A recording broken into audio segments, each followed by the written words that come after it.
Vice President Pence, have you had a conversation or reached an agreement with President Trump about safeguards or procedures when it comes to the issue of presidential disability? And if not, do you think you should? You have 2 minutes without interruption. Well, Susan, thank you, although I would like to go back. I think we need to move on to the issue of thank you, but I would like to go back because the reality is that we're going to have a vaccine, Senator, in record time, in unheard of time, in less than a year. We have 5 companies in phase 3 clinical trials, and we're right now producing tens of millions of doses. So the fact that you continue to undermine public confidence in a vaccine, if the vaccine emerges during the Trump administration, I think is unconscionable.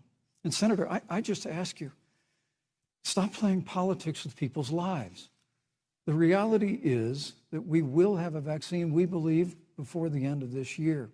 And it will have the capacity to save countless American lives. And your continuous undermining of confidence in a vaccine is it's just unacceptable. And let me also say, you know, the reality is when you talk about failure in this administration, we actually do know what failure looks like in a pandemic. It was 2009. The swine flu arrived in the United States. Thankfully, it ended up not being as lethal as the coronavirus. But before the end of the year, when Joe Biden was vice president of the United States, not 7.5 million people contracted the swine flu. 60 million Americans contracted the swine flu. If the swine flu had been as lethal as the coronavirus, in 2009, when Joe Biden was vice president, we would have lost 2 million American lives.